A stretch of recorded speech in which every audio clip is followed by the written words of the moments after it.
levantaré mi bandera, estando en mi país o estando allá afuera, porque para mí, mira, no existen fronteras.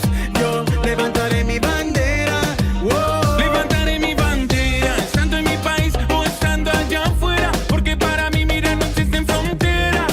No, no, y es que hay mucho sentimiento, lo grito al viento, de ser latino nunca me arrepiento. Lo digo desde la Suiza, centroamericana, rebota en Colombia y en Dominicana y yo.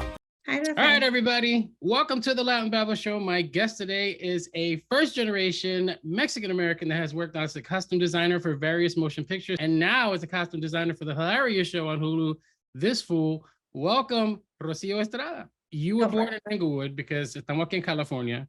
Yes. Can you give me a short story of what that experience was like for you? Well, you know what? It's funny, but Inglewood is mostly, maybe, I think it's a little more diverse now since SoFi Stadium, Yeah. but it was mostly African Americans and Latinos. So just, you know, when I went to high school, it was literally half African Americans, half Latino, and then like 2% other. So I remember when I went to college, I was like, what is this? Like, where are all these folks? Because I just, I just didn't grow up with that exposure. But I think, Inglewood's a working class neighborhood. Like it's, you know all your neighbors, there's quirks, it's just like everyone else, but less diverse probably, but not so much now. When did you decide that you were interested in going to like the film industry? Because I know Inglewood's kind of down there. You got to travel a bit to get to Hollywood and so forth. When did you feel like that was going to be your niche? Yeah, I didn't know anyone in costumes or just in film or television in general when I first started. But I applied for a nonprofit called Inner City Filmmakers. That's sole purpose is to help diversify Hollywood, by introducing inner city youth into careers in Hollywood. And I applied as a college senior and I got a scholarship and I went through this program right before college. And then then they talked to us about all these different professions. They were like, you can do wardrobe, there's hair and makeup, props, set design. So if I really feel like there needs to be more exposure in inner city communities about these type of jobs, because how else would you know? And This program really kind of opened my eyes to careers. So right away, I knew I was like, I want to work in costumes. And I kind of worked myself through that, like in college. And then when I finished college, I got some internships, got PA jobs, and just kind of did it. But I didn't know anybody at first.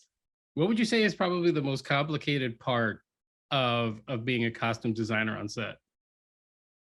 Gosh, well, let me tell you, it's fast paced and it's a little stressful because sometimes, all of a sudden it's fast paced, definitely. Like you have X amount of days, like maybe 5 to 6 shooting days per episode, and then you're on to the next. So when you start, luckily the guys from This Fool are amazing. So it was just very seamless, but you get these scripts and like, you almost have to, like when you start prep, you almost have to really think about the whole series. You have to think about the whole series. And when you do these fittings, I would always tell the actors, I tell Frankie and Chris, be like, this one's going to be a long one. And we'd have like, when we would see Frankie start to get tired, we're like, get this man a soda, someone bring him a coffee. Because, you try to get him in as much clothes, as much wardrobe as you can, photograph it, and really always be thinking ahead.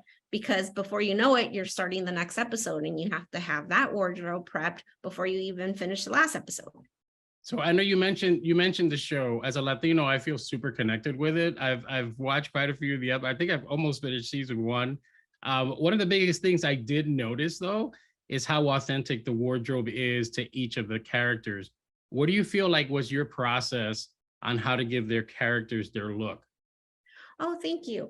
I think the fact that the show is based out of South Central, it's Latinos, African Americans. I that's what I grew up with. So I really just made it a point to think about family members when I thought about Esperanza and Maria. And, conversations I had with Chris about Julio and how he wanted his love of punk music to really show, and how that was an aspect of his character, and, liking comic books.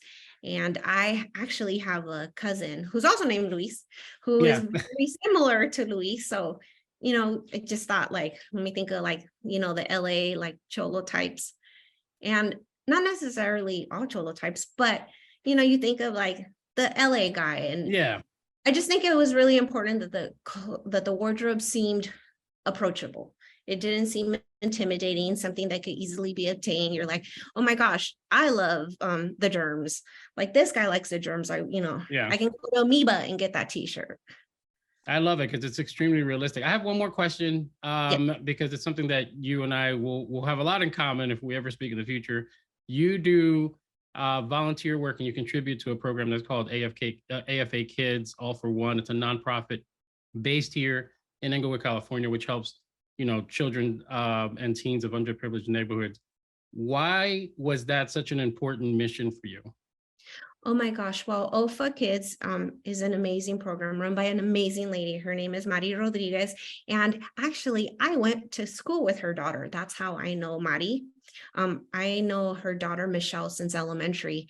And, what was amazing about OFA is this woman that decided that she wanted to start helping out in her community, and started with like block neighborhood parties and school backpack giveaways. She really started, this program's been around for a couple years, and she started slow, and just to be a part of it and to see the growth and how much it's evolved, it's just amazing. Like every year they give out these scholarships, and and some of them, like some kids are going to Cal State, some are going to UC schools, some are going to community college, and it just doesn't really, it's not as exclusive, like where you have to have a certain GPA and go to a certain school to get the scholarship. It really is one for all. And all the kids, when they go to get for Christmas, there's like gift giveaways. It's really, really beautiful to see how much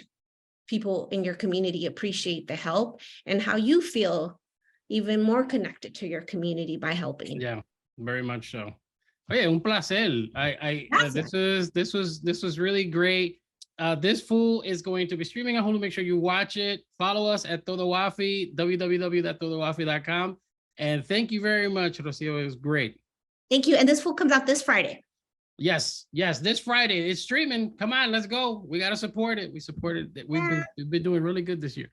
Desde Nicaragua hasta Costa Rica, con esta canción todo mundo se identifica. Llamen a los chilenos y a los cubanos, llamen a Puerto Rico y a los mexicanos, que ya se armó la rumba. Desde Panamá hasta Ecuador, vámonos a Perú y luego hasta Salvador. Que se escuche en Brasil y Argentina. Yo quiero un grito de mi gente latina y levantaré mi bandera, estando en mi país o estando allá afuera, porque para mí, mira, no existen fronteras.